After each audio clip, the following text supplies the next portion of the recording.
Enough already. You've had enough. You're checking out early. You put your years in and now you just want to kick back and relax, at least for a few months. So you've decided to go ahead and take Social Security early at age 62. You've worked through the pros and cons of that decision, and you know that if you waited until your full retirement age of 67, your early benefit wouldn't be reduced 30%. You get it. You can live with it. But now, you're getting a little antsy. You can only play so many rounds before the 19th hole rehashing of every stroke with the boys gets a little tedious. You're wondering, is this all there is to retirement? And then you start thinking about that club making hobby you've always thought would be a fun business. You recall there's something about an earnings test that has you worried about being too successful and making too much money. Something about Social Security holding back some benefits if you earn over a certain amount. Well, here's the specs on that. It only comes into play if you're receiving Social Security benefits before your full retirement age, or FRA. Well, we know you are in our little story here. And you're working either as an employee or self-employed, W-2 or 1099.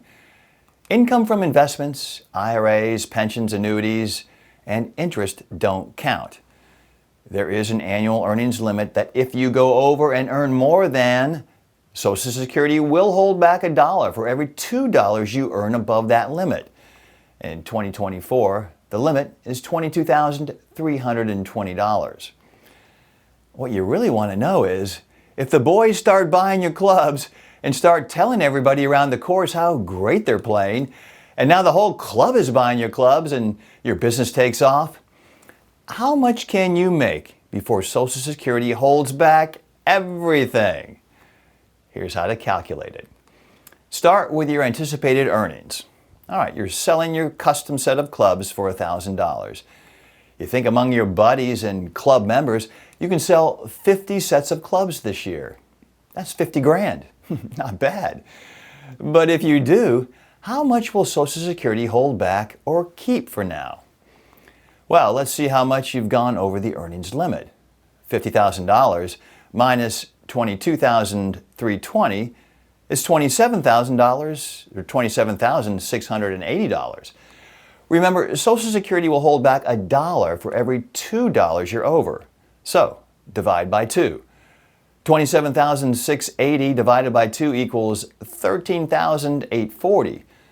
So they'll hold back that amount from your Social Security benefit. All right, we'll say your Social Security benefit is $2,500 a month or $30,000 a year. Back out or subtract the $13,840 from $30,000. That leaves you with $16,160 in Social Security benefits. Some folks might think, oh man, look how much I lost in Social Security. Yeah, but you made 50 grand and you still get the $16,160 too. $56,160 is better than $30,000. I'd trade $13,840 for $56,160 all day long. Okay, sure, I'm not considering taxes or if any of the Social Security will be taxed. We'll look at that in another episode. I just want you to get the concept here. Take your expected earnings, subtract the exempt amount. That's $22,320 in 2024. Divide by 2 and subtract that number from your Social Security benefit. That's how much Social Security you'll have after the earnings test. Our golfer guy still ended up with some Social Security even though his earnings were beyond the limit. How far beyond the limit can you go before you're left with nothing because everything is withheld? Here's the formula for that calculation. Double your Social Security earnings and add the earnings limit amount. That equals the amount where reducing $1 for every $2 over the limit leaves one with no Social Security benefit.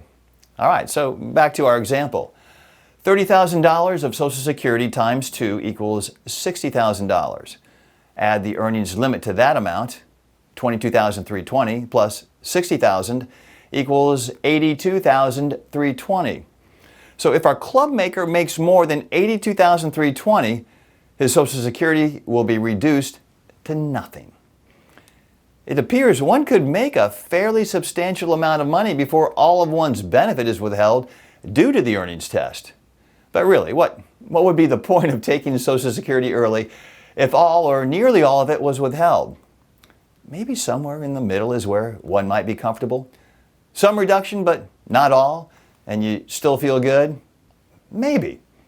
It's not a one-size-fits-all. And any reduction due to the earnings test is made up for once you hit your FRA, or full retirement age.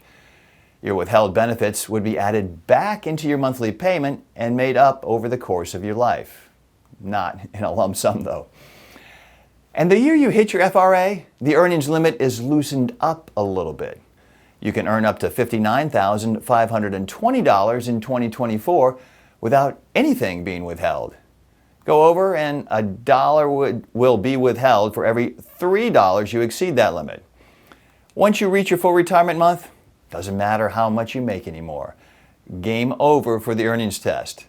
So let's say you reach your FRA in April. You could earn up to $59,520 through March without a concern about the earnings test. Personally, I wouldn't let the earnings test tail wag the money-making dog. I'd make as much as I possibly could, and if all my Social Security was held back, so be it. It'll be made up when I hit my FRA. And I wouldn't want any kind of profit disincentive running around in the back of my mind. There is a way for a do-over if you figure this out in your first year of taking Social Security, but that's a discussion for another episode. Let me know if you're planning on taking Social Security early and if you're planning on working at the same time. In the meantime, we'll see you in the next episode.